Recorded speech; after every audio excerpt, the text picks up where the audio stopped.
खल'बारि ओमफ्राय खुमगुरि जायगायाव जे दाउ फार्म खालामदों बे दाउ फार्मखौ बयबो जायगानि मानसिया बिर'धि खालामदों। बिराद गाज्रि मोनामो, जायगानि मानसिया थानो हाया, स्कुल मानसिया स्कुलाव मोजां थांनो हाया, कलेजनि फरायसाफ्रा कलेजाव मोजाङै थांनो हाया, बिराद गाज्रि मोनामो। आरो हस्टेलनि गथ'फ्रा ओंखाम जानाय फरायनायफ्राव बिराद डिस्टार्ब मोननाय बाथ्रा जों बेफोरखौ लानानै कमप्लेन होबाय डिसिनो आरो लोगोसे सार्कोल अफिसारनो आरो लोगोसे पलिउसन बर्डआवबो हरनाय जादों, भेटेनारियावबो हरनाय जादों। ओमफ्राय बेजों रिलेटेड जाय डिपार्टमेन्टफोर दं बिसोरनो हरनाय जाबाय कमप्लेनखौ। दा बे कमप्लेन होनायनि बेसिसाव क'क्राझार जिल्ला खुंगिरिया दिनै दतमानि सार्कोल अफिसारनि रुमाव एडिसिखौ फाथायहरनानै मोनसे मिटिं जाबाय जयैनो। एडिसि पलिउसन बर्डनि मानसिफोर, ओमफ्राय लोगोसे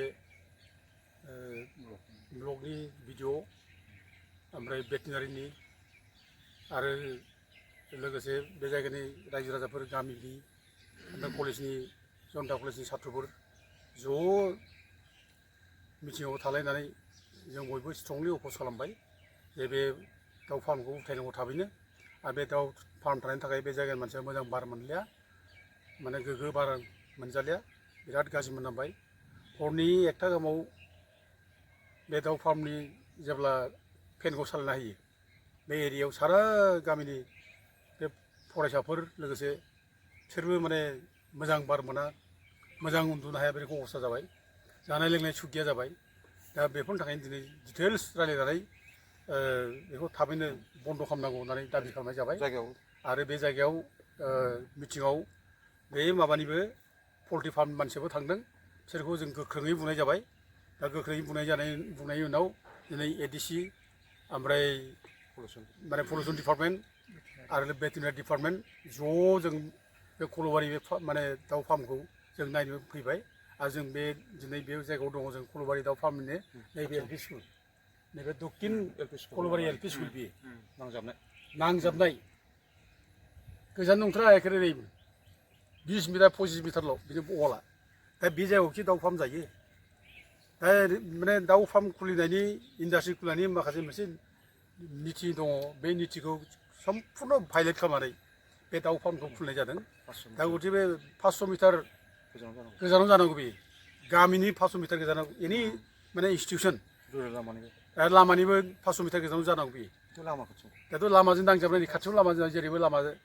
दा बे हिसाबै बे इलिगेल बियो। दा बे इलिगेल माने दाउ फार्मखौ बन्द' खालामनांगौ।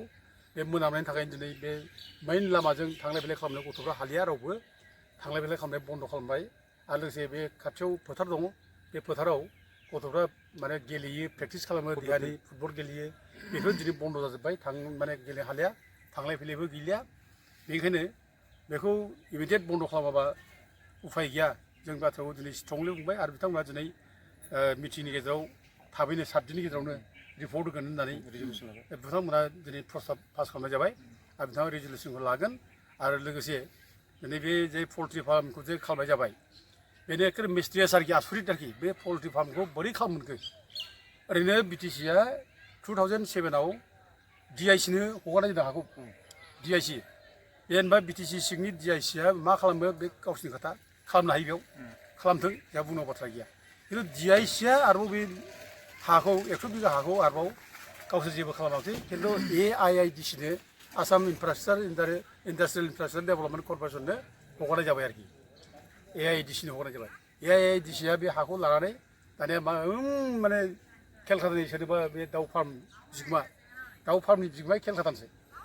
आसुरित आरोखि, बे केलकातानि मानसिया बेयाव दाउ फार्म खालामफैबाय। बे सेरफांगुरिनि बे खुंगुरि एरियानि रायजो राजा साराउन्डेड बाय बर', राजबंसि, माने राभा, बे एरिया सिङाव दाउ फार्म खालामफैबाय। दा जेबो गैया, बेनिफिट जेबो गैया, जों जेबो मोना बेयाव। दाथ' मोजां मोनामजानाय, दाउखि मोनामनाय, गाज्रि मोनामनाय गन्ध, जों बेखौ दिनै मोनजागासिनो दं, जागासिनो दं आरोखि। दाथ' अननाय बे जायगायाव दाउ फार्मखौ मानो खालामफैखो? दस्रा मोनसे इन्डास्ट्रि खालामोन, बिटिसिआनो खालामोन, मानो बेखौ खालामफैखो? दा बिटिसिआ 2007आव हगारबाय, बिनि उनाव जेबो फांसन गैया। नै 2021 आरोबाव जोंना माने माबाया प्रमद बर'नि इउ पि पि एल सरकारा बे हाखौ हगारना होबाय दाना सोरनो होखो खुनु रेकर्डबो गैया जेबो गैया दा नै बे हाखौ आरोबाव बे दिनहाटानि मोनसे माबानो सेथिया ग्रेन मिलनो हगारनाय जाबाय आरोखि सेथिया ग्रेन मिलनो हगारनाय जाबाय दिनहाटानो दा दिनहाटानि सेथिया ग्रेन मिला माने 60 बोसोरनि थाखाय बे AIIDC नो माने लिस्टआव लानानै बोसोराव माने 4 लाख एग्रिमेन्ट खालामनानै लानाय जाबाय आरोखि दा बेसेबां अननाय दा BTC आ जेबो माने पात्ता गैया BTC आ बेयाव माने रेभिनिउबो मोना नहर BTC आ दा बोरै जोंनि हाखौ बोरै माने AIIDC आ लानानै बोरै दिनहाटाजों एग्रिमेन्ट खालामखो दिनहाटाया बोरैहाय बे जायगायाव माने ग्रेन मिल खालामफैनो नागिरखो बे आसरित साननो गोनां बे 6 सिडुल BTC नाखौ जानला मोनला बोरै हरनो हायो बेथ' हरनो हाया इभेन स्टेटनि अबेबा माबानिबो इन्डास्ट्रि माने कम्पानिबो हरनो हाया दा बे BTC आ गाव खालामबा खालामथों बे जायगायाव एथ' मोजां सुन्दर गुवारै हाबि बे जायगायाव माने माबाफोर खालामफैना BTC आनो पलिसि दा बेयाव बे जि दानाय लुनाय बायदिसिना इन्डास्ट्रि बेयाव खालामफै बे जायगानि हिन्जाव आइजोफोर माने एंगेज जागोन बे जायगायाव दानाय लुनाय जि जोम जुदि माबा खालामबा बे जायगानिफ्रायनो जों साप्लाय खालामनो हागोन आजिखालि स्कुल कलेजफ्राव दिनै इउनिफर्म नांगौ बे इउनिफर्मफ्राव दिनै साप्लाय खालाम बेनिफ्रायनो बेफोर पलिसिखौ लानो हायो खिन्थु बे दिनहाटानि माबानो ग्रेन मिलनो बेयाव बोरै माने हगारना होखो बेथ' आसरित बाथ्रा बे आरो दाना आरो मा खालामबावबाय आरोबाव दानिया आरो मोनसे दाना माने मिट पेकेजिं जाबावो आरोखि मिट पेकेजिं बेदर माने बेयाव माबानाय आरोखि माने पेकेट खालामनाय आरोखि मा बेदर पेकेट खालामगोन बे मिट पेकेजिंनि बाथ्रा बुंदों दा बे जाबावब्लाथ' आरो हमना लादो बे जायगानि मानसिया थानासो मोनदों आरोखि बेदराथ' माने सेरसेनिल' बाथ्रा नङा 100-200 केजिनिल' बाथ्रा नङा बेयाव हाजार हाजार माने केजि कुइन्टल टननि बाथ्रा जागोन बेयाव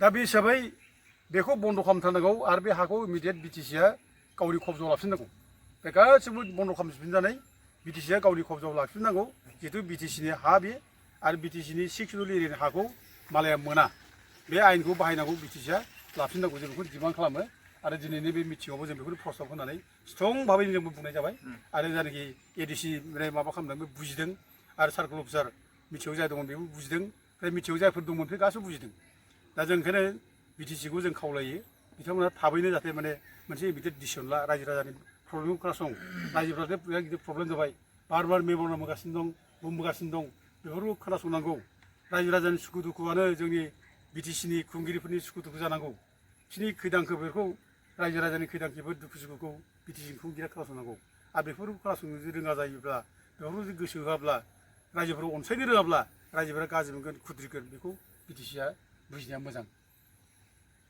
गोजोन्थों।